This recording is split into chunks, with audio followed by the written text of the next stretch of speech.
Yo guys! This is Lumiere. Sa video na to, pag-uusapan natin ang isa sa pinakamalupit na moment sa Black Clover. Asta's Devil Binding Contract with Libe.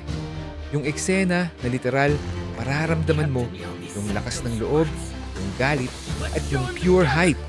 Paano nagsimula? Bakit kailangan? Ano ang tunay na kahulugan ng kontrata nila? Game.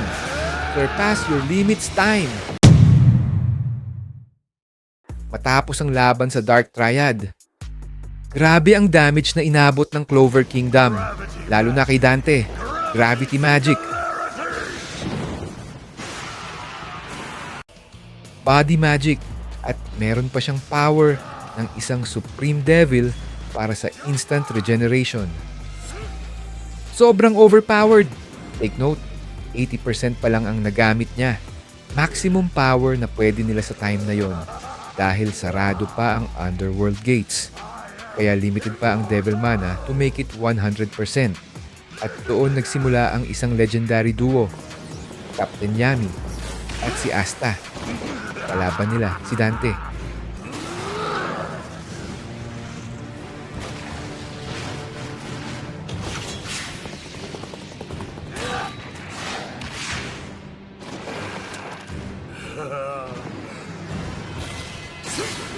Natalo nila si Dante, pero hindi nagtagal ang saya.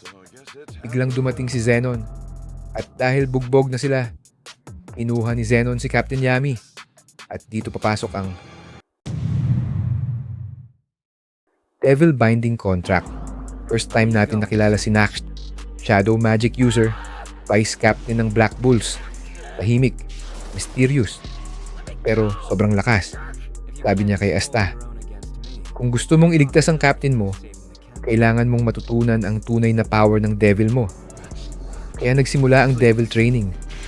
Si Nak, may 4 na devils sa kanya. At pinakaayaw niya ang evil. But I never will.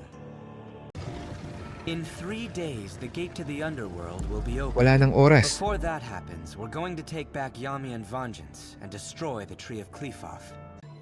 Which is why I'll make him the warrior we need. Kaya diretsong training agad. We'll harness the potential of his anti-magic. What's the deal, man? What are we doing? Dinala niya si Asta sa Ritual of Devil Binding gamit ang Dark Garden Invitation. Angas ng spell name, no? Dito maghaharap ang host at devil sa isang matinding duelo. At unang beses nating nakita ang devil ni Asta, si Libe, in the flesh.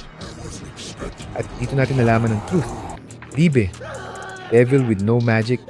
Ang tanging power niya, anti-magic. Pareho sila ni Asta. Parehong wala noong simula. Parehong tinuring na mahina. Pero si Libe, mas delikado kaysa sa kahit sinong devil. Hindi lang niya pinapahina ang magic. Kinakancel niya ito. Completely. Ngayon, flashback tayo. Ito ang pinakamasakit na part. Tinapon si Libe sa human world. Pero impossible yun para sa devils. Kasi hindi sila makakapunta sa taas without the underworld gate being open. So para sa akin, anti-magic mismo ang dahilan kung bakit siya nakalabas. Literal na tumagos siya sa barrier. Interesting, di ba?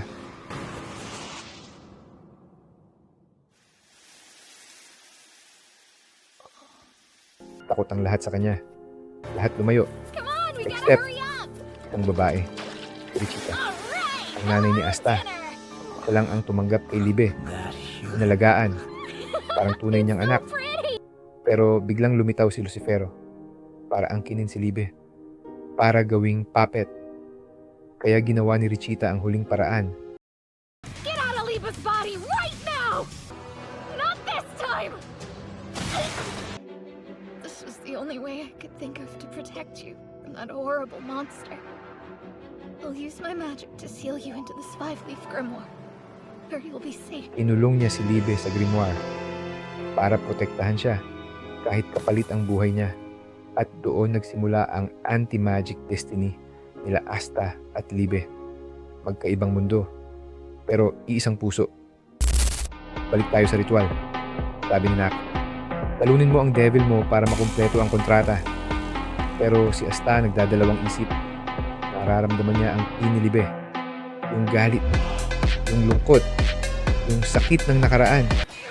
Pero kailangan niyang lumakas para mailigtas si Captain Yami, para hindi na may mawala ulit sa kanya. Kaya lumaban siya.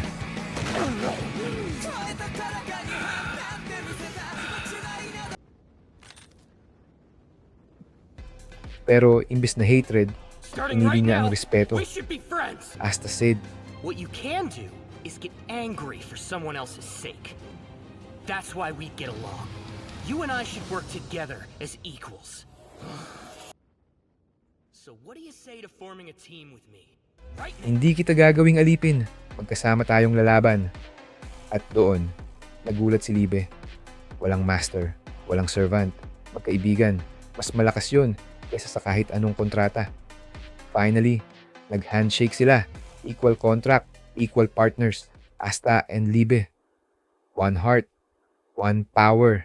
At nag-unlock ang Devil Union form. Yung tunay na synergy nila. Sobrang lakas, sobrang solid. Pati si Nak, napaatras. Hindi siya tinamaan. Pero naundo yung Devil Union niya.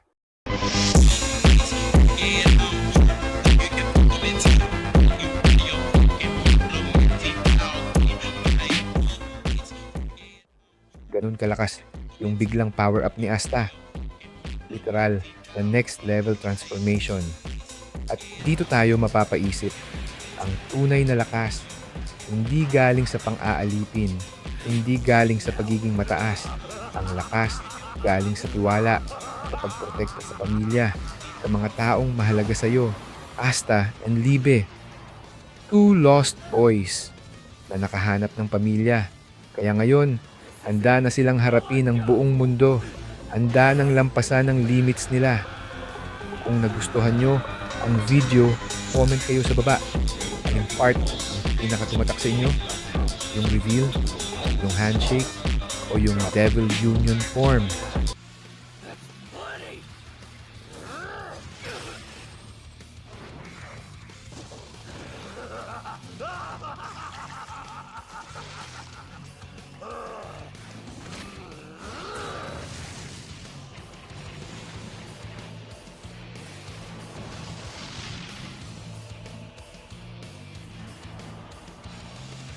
Thanks for watching. This is Lumiere signing off. And always remember, surpass your limits. Right here, right now.